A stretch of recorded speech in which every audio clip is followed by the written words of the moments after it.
CPS parents are demanding enhanced safety in schools after recent reports of students bringing guns to class. Today, Superintendent Dr. Marty Polio will present his plan for a weapon detection system to be implemented in JCPS middle and high schools. This plan, according to a presentation posted on the JCPS board website, does not use metal detectors. The weapon detection system is different and would cost about $17 million plus money for staffing. If approved, the district would start installing the machines this fall. Taylor Woods explains how we got to this point and what parents want to see from JCPS. After multiple safety incidents at Conway Middle School and other JCPS schools, parents are speaking up. On Friday, a gun was found in the backpack of a student. Here's what Superintendent Marty Polio said last Wednesday.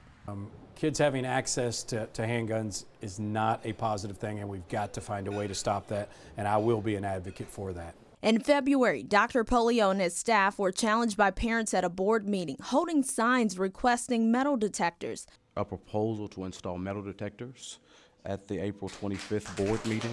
Ashley Russ feels the same way when she received an email about a gun being found at her child's school. I was mad because I believe if they have all the security that they do have at the school, that they should be able to afford metal detectors. Polio is standing firm behind safety and weapons detection. What we're going to provide is really advanced technology, which is weapons detection, which is much more expensive, but it's similar to what they use to enter the Kentucky Derby.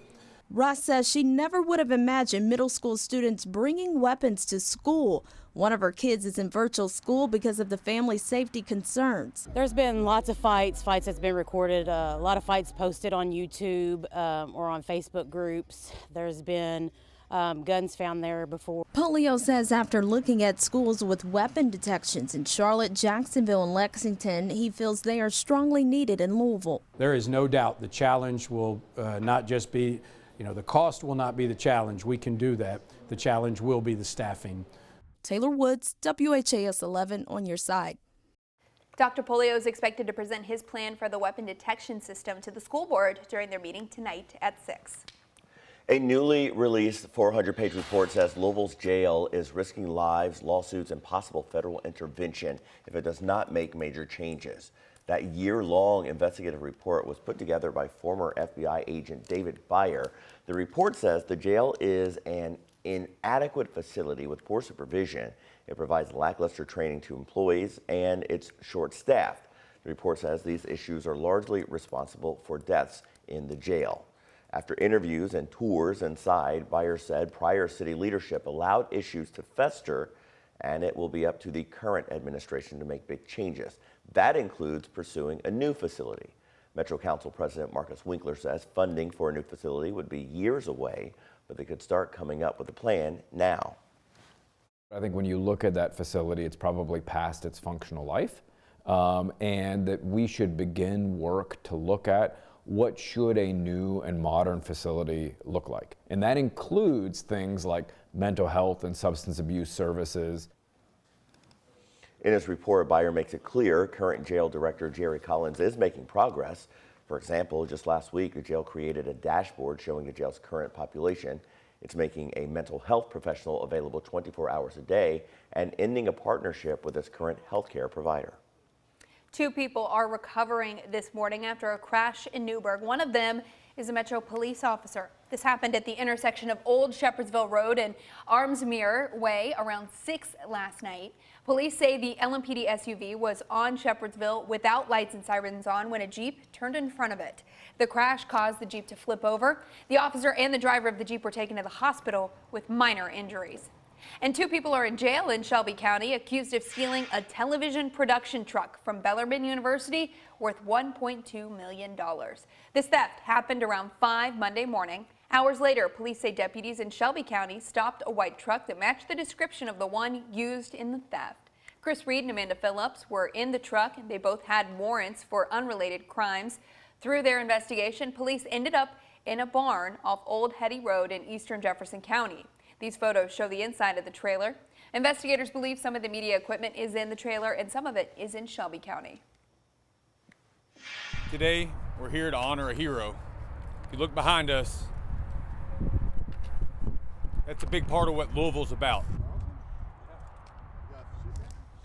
The Louisville community is recognizing the brave actions of Metro Police Officer Nicholas Wilt, who was shot while responding to the Old National Bank shooting. The Metro Police Foundation unveiled this banner on Bluegrass Parkway in Jeffersontown.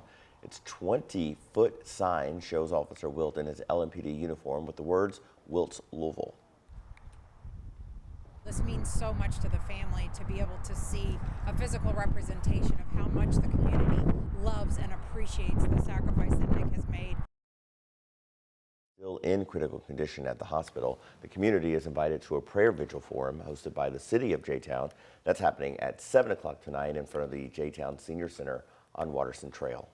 Old National Bank is donating $1 million to help those impacted by the shooting. $600,000 will go to the Love for Louisville Old National Survivors Fund to help employees and their families who were victims in the shooting. The Metro Police Foundation will receive $150,000 to support Officer Wilt.